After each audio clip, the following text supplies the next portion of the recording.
Imagine GOAT format, but with all the anime cards you remember, and then some. That's what OCG Goats is. Looking at the same time period the TCG was in during the summer of 2005, but across the world in Japan, the OCG. The formats were not one-to-one as the card pool, meta calls, print availability, and the horizon of upcoming releases affected the range of when the format took place.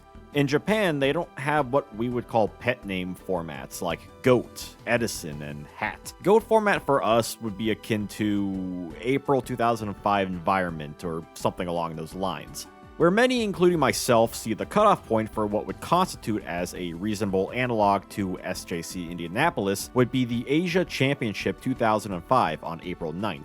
This was the major event for the OCG prior to Worlds. It also distinguishes the card pool as to be before the release of Summoner Monk, which is a powerful card otherwise for those who have kept up with my history series, and if not, go watch it. Think of that like how the 2005 collectible tins are to the TCG, even though some Japanese duelists do play the May 2005 format that includes a few more releases, including Cybernetic Revolution. For that matter, the lists are not the same as one would expect. GOAT follows the TCG April list, whereas the OCG was on their own March list.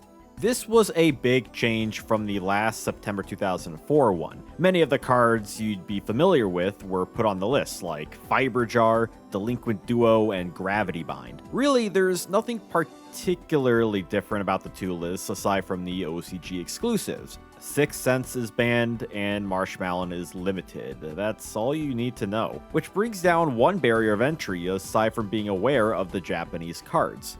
Naturally, considering the OCG has been ongoing since 1999 compared to the TCG from 2002, the card pool would be larger. Granted, many of these exclusives are pretty terrible Series 1 vanillas. However, there's more than enough spice to make this a hot dish.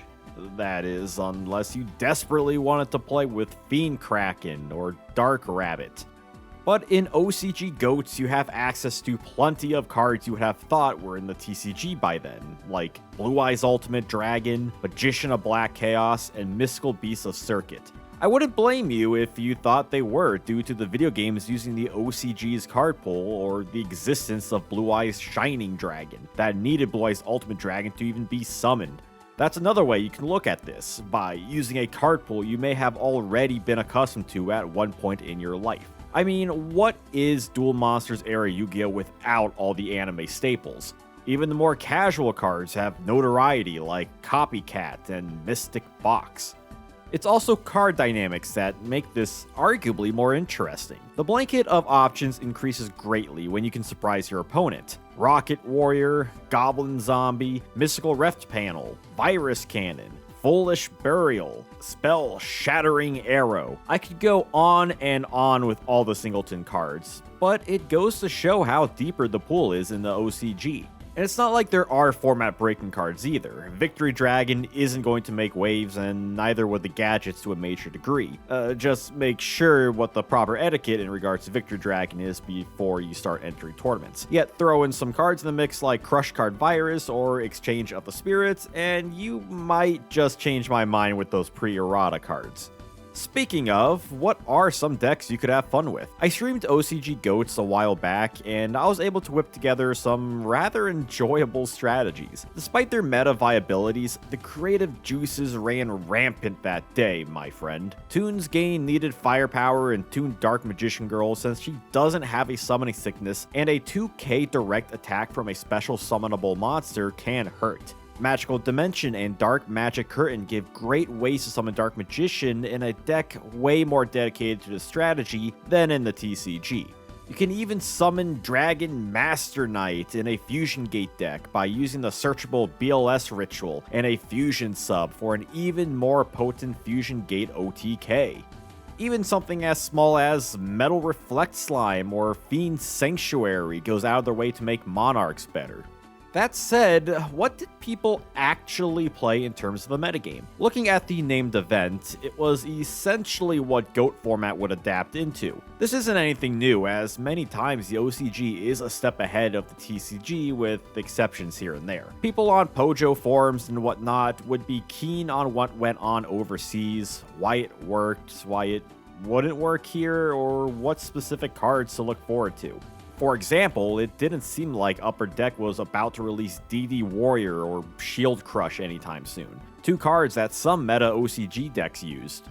These additional cards and testing grounds led to unique decks compared to TCG decks like Goat Control, Chaos Turbo, and Warrior Toolbox. The OCG had such decks like D-Slash, which was a DD-focused warrior deck. So instead of a catch-all, it had more banishing capabilities to trade one-for-ones. Think of it like how Gadgets were in 2007 TCG, just with a more aggressive edge.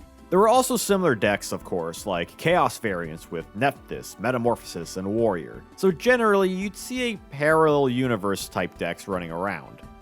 Then again, who's to say that a modern interpretation of OCG Goats wouldn't see further decks in the meta? Who's stopping someone from topping with Gadgets, Tiger Oppression, or even a janky Mass Beast Control deck? I mean, Goat Control certainly does not look the same like it did 20 years ago. Because if I'm allowed to sneak in copies of Panther Warrior and Time Machine, you bet your butt I will. I can only imagine what a 5-headed dragon deck looks like. After all, it would be totally legal and not using some fake dragon FGD card you bought in a sketchy store during summer vacation. Mess around with the format and see what creative decks you muster up, okay? Which leads me to the question, is OCG Goats better than the TCG? Well, that depends on what you enjoy and get out of the game. Some may thoroughly enjoy the dynamics of the TCG's meta. You may not like what the OCG exclusives add, whether for better or worse. A format with more blowout cards like Crush Card can be a nuisance, but just as much as having more options for cards allows for a more thoughtful metagame. Or it inevitably funnels into a more toxic environment, and how some complain about the current abundance of Chaos Turbo. From a more casual standpoint, having a higher amount of cards while still having that DM feel is worth the discussion. You don't have to play Exchange of the Spirit if you don't want to. A Goat Control deck with Xerion Universe, Magical Stone Excavation, or Zoma the Spirit isn't something that will shatter your enjoyment nor the opponent's, theoretically speaking.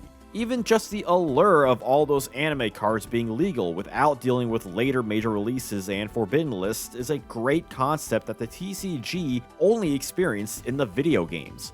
Then again, a lot of this is currently theoretical, as we can only see what happened in 2005 and the limited coverage on the internet. So I hope this video will be useful as a guide and as a discussion point to one of the most curious OCG formats to a Western audience. But what do you all think?